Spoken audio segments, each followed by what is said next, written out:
This is one of the biggest guns in tier 6 in World of Tanks console, and today we are looking at the Brumbar, which is of course part of the Sturm Tiger line, the exclusive World of Tanks console line leading up to the biggest gun in the game on a tank as opposed to a self-propelled gun, and that is on that Sturm Tiger. But this is the tier 6 version, and it is almost like a Hetzer at tier 6 with its high alpha damage. You've got 660 alpha, I believe, at this tier if you can manage to pen, and with heat ammunition and a premium HE that's better than the standard rounds.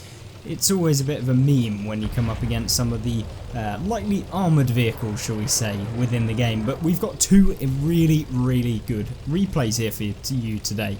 And the first one is on Dukla Pass. As you can see, I mean, this map is quite a good one for a tank like the Brumbar, and that is because of the fact that you can essentially use the heat rounds, which have the increased shell velocity, which is one of the key things. It's no longer a golfer when you use the heat rounds, in that you don't get that huge gun arc that you get with the standard rounds because of the time of flight delay, because essentially in order to hit someone it basically has to travel upwards and then land down on them, whereas the heat rounds don't have so much of an arc and it's more of a kind of traditional straight shot as opposed to those HE as well. So this tank, it's definitely a very good one. I really enjoyed playing this tier 6 vehicle.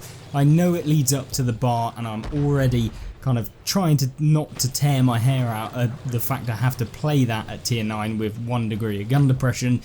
Yeah, I'm not looking forward to it, but at the same time I'm having a blast playing this in the tier 7, and there'll be a video coming on the tier 7 as we go through. And in fact we are on the tier 8 at the moment, which is a little bit dung, the Sturm Tiger P, but we'll get onto that in a video in the future when we start getting some decent results, and of course when we're fully upgraded in that thing so we can give it a full review. But key thing with this vehicle is that it does get that huge alpha damage, and that allows you to one-shot people at this tier. It allows you to plow through pretty much anything at this tier, and it is a nightmare for pretty much anyone that you come up against, even if they are tier higher or maybe even 2 tiers higher. They're definitely going to sting when you hit them with one of these heat rounds. And the penetration isn't too bad either, so you're able to actually go through some of the boys, which means that essentially you don't really have a problem in that regard. It's more about trying to hit the weak points, and especially at this tier you basically pen everything from the front, even the heavy tanks, since they're predominantly very flat armour. You don't really have any problems with weird angles happening at the lower tiers, so it's essentially more of a kind of just point and shoot and hope that the round actually hits, and just making sure that you're good at positioning yourself throughout the map. Now straight away this game is not looking all too good. It's 9, well, we're down by 1 tank, but you know, at tier 6 it's not really that much of a problem, and we've taken out 2 of the enemy team. But we need to make sure that we're having an impact in this game and just making sure that we are dealing with some of these tanks. Now unfortunately we only track the SU-85, which sucks, which is that kind of clubbing premium tank at the tier, the SU-85I, not just the SU-85, that's the tech tree version. But this tank in particular has not only the alpha damage, but it has the spotting potential as well. This tank is very stealthy when you are still, which means that if you can get into a bush, or you can get somewhere behind a tree line, or somewhere where your teammates are going to spot for you, then this basically is very undetectable, and that's what we always like with these sorts of TDs, these big old chunky TDs, where essentially you can just sit back and pop the heads of some of the enemy team. And we managed to one-shot the T-34. It wasn't even close to being near like a low roll. Basically you can't actually low roll low enough to not kill the T-34 in one shot, unless of course you bounced off of him or whatever it might be, but of course that's a bounce, that's a completely different thing. So that's what the alpha can do. And of course even tier 6 heavy tanks like the Churchill, they can only take 1 shell from you. Yeah, it's not looking too good for this SU-100, which is of course a brilliant tank at this tier regardless, and we managed to just pump him straight out of the game, picking up the 4th tank out of the game. And the good thing about these vehicles is that not only can you have the high damage results, but you're also taking out a ton of opponents, because at the end of the day when you've got such high alpha and that everyone is pretty much a one-shot for you, every single pen that you actually have is almost a kill. And there you go, the captured KV1 from behind. We managed to plow one straight into the back of the turret and managed to finish him off for the 6th enemy taken out in this game, picking up that top gun. So a brilliant one there, but still some kind of carrying left to do. There's still a few tanks left alive. There's the A43 on the enemy team who's still alive. I was debating whether to just go for the artillery, and at this point I think I just decide, you know what, we're going to go after the artillery. They'll be able to deal with an A43. It's not going to be a problem. I don't think we're going to have any kind of failures in that regard, but going after the artillery is always nice now, given the fact that artillery have a ton more hit points than they used to, which means that if you can manage to pen them, then it's an easy free snack of 500, 600 damage, especially as you get towards the higher tiers. You're looking at 1400, 1500 hit points on those top tier artillery pieces, which is just free damage when you think about it. But we're going to push towards the artillery regardless. We want to get the RNG out of the game. If we can remove the RNG, we're going to be fine against this A43. There's not a lot he can really do, and at the end of the day we can just load the HE and splash him as long as we hit. So we've loaded the HE regardless because we want to get that artillery. They're not going to have the armor to be able to bounce around from that HE round, so essentially it's just a free extra bit of damage, and it means that if we do manage to hit them and low roll to the min,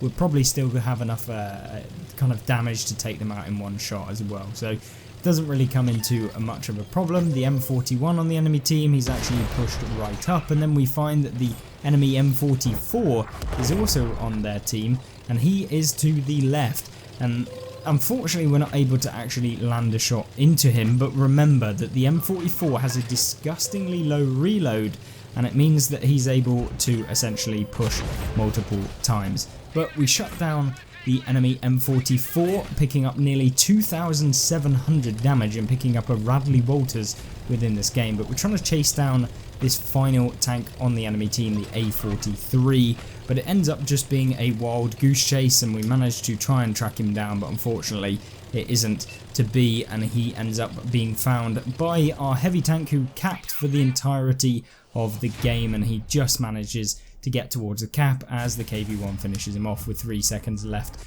to cap.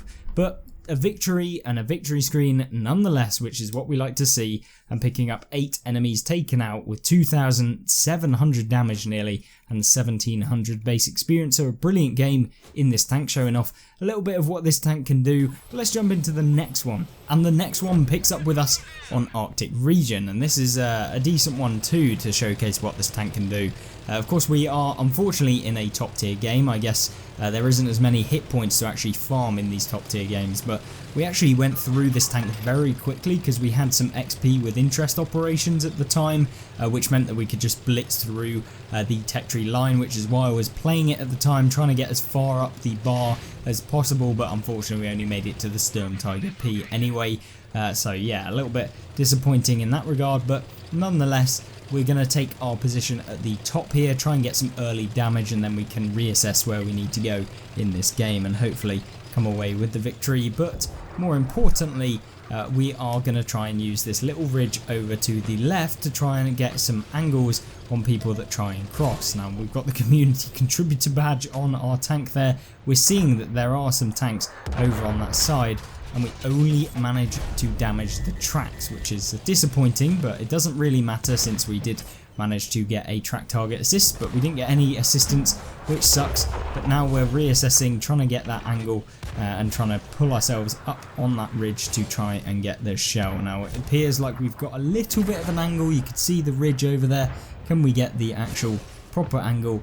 We go for the shot, and we managed to hit. There you go. This is all about blind firing in this position. It is a very common position to blind fire, and so if you do come up here, you need to be very aware of that, or at least try and return the favour every time you kind of reload, and you always want to pull back down the hill when you do come up here. Now it wasn't the Jagdpanzer IV that we've hit, because he would have been gone from this game, but it was indeed the medium tank. But we try and go for the Jagdpanzer IV using the free aim, or at least using the auto aim, and it manages to hit a lovely little extra bit of damage. And this is what this tank's all about those lucky shells, as well as a little bit of you know, knowledge about the certain spots that you can use. Now we're just trying to continue our little bonanza on trying to blind fire the enemy team, but we're not managing to successfully do it very well. But it doesn't matter all too much, because we're not always about the blind fire. Sometimes you do need to actually deal some damage when they are spotted, and hopefully we'll be able to get a little bit of damage in a second. But with the enemy team pushing in the southern side of the map, you need to always keep an eye on that area, because if they start coming up from behind you, and if they get into K7 and K6, which is basically the dip behind me, they can get some really easy shells, and so you have to be very, very careful of that position. And of course people do love YOLOing into it because it is such a good position. But we do manage to find the poodle, but unfortunately for us, we only managed to track him, because of course, why wouldn't you want to just track him?